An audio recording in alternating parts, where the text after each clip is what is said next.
नमस्कार साथीहरु, नर्वे भन्ने देशको बारेमा त तपाईहरु सबैले सुन्नु नै भएको होला। युरोपको एक सुन्दर देश नर्वेको विश्वभरि नै चर्चा चलिरहने गरेको छ। यो देश अति नै विकसित पनि रहेको छ। धेरै विकसित यो देशको इतिहास पनि धेरै नै लामो रहेको छ। त्यसैले आजको यस भिडियोमा नर्वेको केही रोचक तथ्यको चर्चा गरौँ।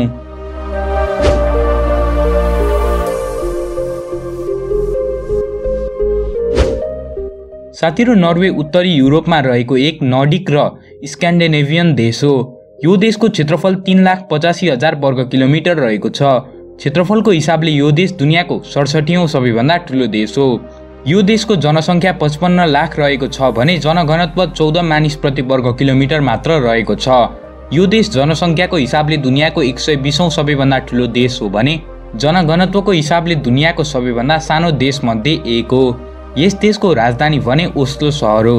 यो देशको 3 अरु देश अर्थात् फिनल्यान्ड, स्विडेन र रसियासँग सिमाना जोडिएको छ। यस देशमा एक मात्र एक्टिभ ज्वालामुखी रहेको छ। दुनियाँको सबैभन्दा लामो सडक सुरुङ पनि यसै देशमा रहेको छ। नर्वेको लाडर टनलको लम्बाइ 24 किलोमिटर रहेको छ।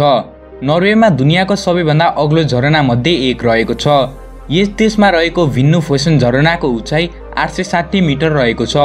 यो झरना दुनियाँको 6औं सबैभन्दा अग्लो र युरोपको सबैभन्दा अग्लो झरना हो। यसै देशको हर्निडालस्न्याभेट ताललाई युरोपको सबैभन्दा गहिरो ताल मानिन्छ। यो तालको गहिराई 514 मिटर रहेको छ। यसैगरी यस देशमा रहेको जोस्टेडाल ब्रिन हिमनदी पुरै युरोपको सबैभन्दा ठूलो हिमनदी हो। यो हिमनदीको क्षेत्रफल 487 वर्ग किलोमिटर रहेको छ। यसैगरी यस देशको राइफ्लेक सुरुङ दुनियाँको सबैभन्दा गहिरो समुद्री सुरुङ हो।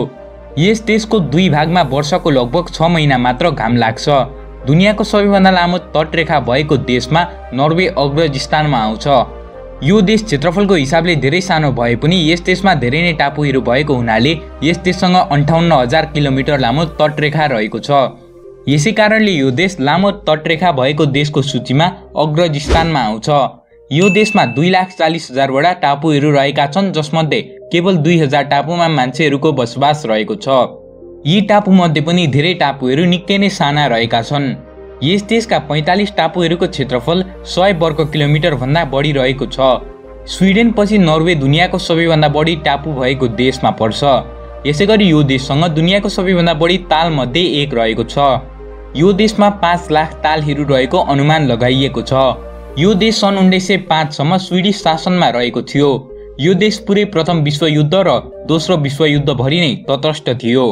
संयुक्त राष्ट्रसङ्घको एक प्रमुख सदस्य मध्ये नर्वे पनि एक हो। धेरैलाई यो देश पुरै रूपमा गणतन्त्र लागे पनि यो देशमा अझै पनि राजतन्त्र रहेको छ। यो देशको आधिकारिक नाम नर्वेको राज्य हो। नोबेल शान्ति पुरस्कार पनि यसै देशको राजधानी ओस्लोमा वर्षेनी दिने गरिएको छ। यो देश दुनियाँको सबैभन्दा ठूलो कफी उपभोक्ता देश मध्ये एक हो। यस देशले जम्मा 368 विन्टर ओलम्पिक्स मेडल जितेको छ, जसको कारणले यो देश दुनियाँको सबैभन्दा बढी विन्टर ओलम्पिक्स मेडल जित्ने देश हो। यो देशको हुलाकी सेवाको स्थापना लगभग 400 वर्ष अगाडि भएको थियो। यो देश विश्व सीफुड उत्पादनमा पनि अग्रज स्थानमा आउँछ। यस देशको लगभग 70% भूभागमा कोही मानिसको पनि बसोबास रहेको छैन। नर्वेको जीवनस्तर पनि दुनियाँको सबैभन्दा राम्रो मध्ये एक हो। नर्वे दुनियाँको सबैभन्दा कम भ्रष्ट देश मध्ये एक पनि हो। नर्वे दुनियाँको सबैभन्दा खुसी देश मध्ये एक हो। यसैबाट नर्वेको समाज पनि धेरै नै विकसित भएको पत्ता लाग्छ। यस देशको एक गाउँको नाम हेल पनि रहेको छ। नर्वेमा घरिघरि मध्यरातमा घाम लाग्ने गरेको छ भने घरिघरि मध्य दिनमा पनि रात पर्ने गरेको छ। यसै कुराबाट थाहा हुन्छ यो देशको भूगोल पनि निकै नै अचम्म लाग्दो रहेको छ। यो देश लगभग 20 प्रजातिको व्हेलको घर पनि हो। यस देशको मानिसको औसत जीवनायु 83 वर्षको हुन्छ। यो देशको राष्ट्रिय जनावर भने सिंह हो। यो देशको साक्षरता दर 100% रहेको छ। आयरल्यान्डको राजधानी डब्लिनको स्थापना पनि नर्वेन भाइकिङले गरेका थिए। यस देशको पासपोर्टमा अरोरा बोरेल्स हुने गरेको छ, जुन युभी लाइटको माध्यमबाट मात्र देख्न सकिन्छ। साथीहरु, यो त थियो नर्वेको केही रोचक तथ्यहरू।